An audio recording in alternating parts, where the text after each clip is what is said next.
Merci François Régis, on revient dans quelques secondes, bien entendu. Mais vous savez que pour les produits de la mer, il n'y a pas de produits bio, hein, puisque pour être bio, il faut que ça soit cultivé. Alors les produits sauvages sont par définition naturels, mais pas bio. Alors que Nathalie Simon, elle s'intéresse au bio. Je suis pas la seule à m'y intéresser. Ah non, François carrément Régis, pas, évidemment. Guillaume a dévoilé tout à l'heure ton intérêt pour le marché qui se déroule tous les mercredis. C'était donc hier place Sainte-Catherine, ici à Honfleur. C'est un marché 100% bio. Et ce qui est intéressant, c'est que finalement ici à Honfleur, on a eu raison avant tout le monde, parce qu'aujourd'hui, on est nombreux quand même à se demander ce qu'on mange, avoir des scandales sanitaires qui nous alertent sur les pesticides et tout ça. Ici à Honfleur, ça fait plus de 10 ans que ce marché bio existe et c'est devenu vraiment, les Honfleurais en effet, on en fait un lieu de rendez-vous totalement incontournable. Visite. Le mercredi à Honfleur, c'est le jour du marché bio. Et ça fait 20 ans qu'il fait office de précurseur dans la région. Ici, tous les marchands se connaissent. Ils sont une petite douzaine à s'installer au pied de l'église chaque semaine.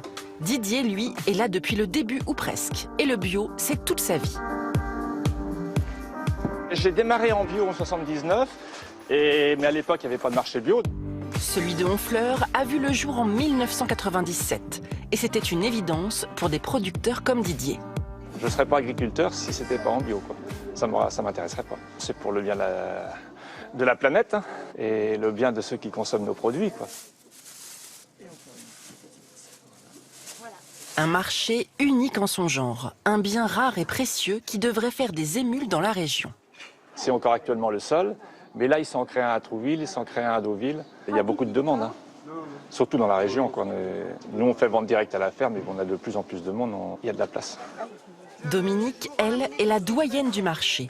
Elle y a posé ses tréteaux dès le premier jour. Et elle a toujours défendu une certaine idée du bio. Je me suis battue quand même, beaucoup battue, pour qu'il y ait toujours cette certification bio. Parce que je tiens quand même à ce que le consommateur, il ait vraiment un produit de qualité et avec la certification bio. Ah oui. C'est pour ça que les clients viennent sur ce marché, parce qu'ils sont sûrs de la qualité des produits et connaissent leur provenance. Bonjour Maxime. Ça va bien et vous? Ouais, c'est bien. Comme Aurore, qui parcourt ses allées tous les mercredis. Ici, c'est vraiment un marché de proximité, quand on peut aller dans la ferme, voir comment les produits sont cultivés. Merci beaucoup. Mais ce mode de consommation a un coût. Les produits bio peuvent coûter jusqu'à 2 fois plus cher que les produits traditionnels. Mais Aurore, elle, a pris le parti de manger sainement.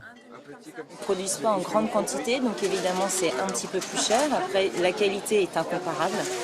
Pour d'autres budgets, ça peut représenter un frein.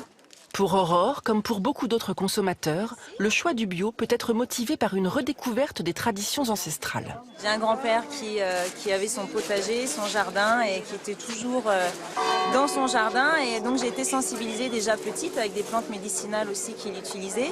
Aujourd'hui, 65% des Français consomment des produits bio régulièrement, au moins une fois par mois. Et ce marché ne cesse de progresser.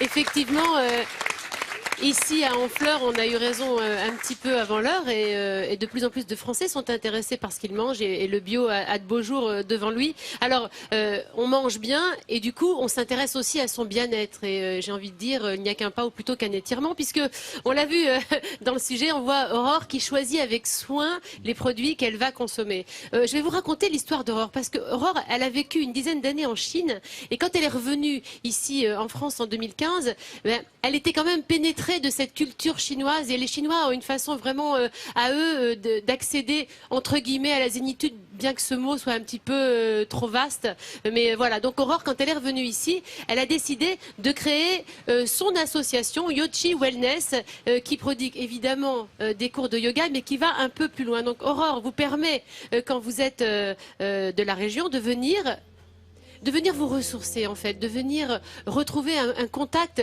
avec l'essentiel. Et c'est ça l'intérêt aussi du yoga, de la respiration diaphragmatique, de la méditation active en quelque sorte qu'est le yoga avec ses différentes postures. Il y a plusieurs yogas évidemment, avec des yogas plus accessibles à certains et puis après on monte en technique. Mais l'intérêt de Yochi Wellness, c'est aussi que elle ouvre Aurore à tous la clé de la ressource en soi-même. Alors, c'est vrai que quand on le voit dans ces images, on voit qu'elle s'adresse aux adultes, mais je trouve que la particularité de Yochi Wellness et d'Aurore qui est avec nous, donc je vais lui demander de s'approcher de moi, c'est de s'adresser aussi, bienvenue. bonjour Aurore, c'est de s'adresser aux enfants. Et Aurore, constatant, comme tous les parents que nous sommes, que nos enfants sont un petit peu sollicités par tous les smartphones et par tous Sont un peu les connectés écrans, à l'électronique, on va dire. et à ils sont notre époque. surtout Oui. sursollicités par plein de choses. Et aujourd'hui, beaucoup de parents se plaignent que leurs enfants soient ce qu'on dit hyperactifs, en déficit d'attention. Grâce à la pratique du yoga et d'autres pratiques de culture chinoise, Aurore, vous réussissez à les déconnecter en quelque sorte et à refaire des enfants un petit peu concentrés. Oui, c'est vrai, les enfants sont très sensibles et réagissent très rapidement aux séances de yoga qui leur permettent de se concentrer, d'apprendre aussi mieux en classe et d'adopter aussi des changements, puisque c'est vrai que la vie leur impose des changements très rapides.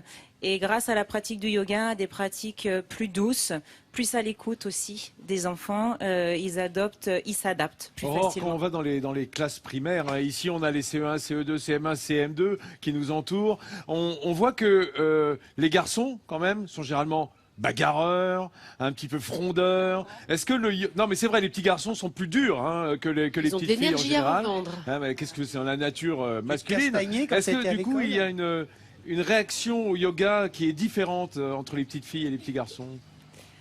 Oui, il leur faut un temps peut-être pour comprendre ce qu'on attend d'eux et comment le corps va réagir. Et la tête qui doit suivre aussi. Ah oui. Donc en fait c'est ça, c'est une connexion entre le corps et l'esprit qui doit se faire, mais tout se réagit de façon très positive et j'ai même un petit garçon qui s'est endormi au bout d'une séance, au bout d'une heure, il dormait Voilà. pendant la relaxation, la détente. En tout cas, si C'est que ça ça vous intéresse, hein, parce que vous êtes parents et comme nous très concernés, vous allez sur le site de France3.fr, on met les coordonnées de votre association, parce que je sais que nombre de parents sont très inquiets de l'hyperactivité de leurs enfants. C'est possible de changer les choses. Merci Aurore. Merci Nathalie, merci Aurore.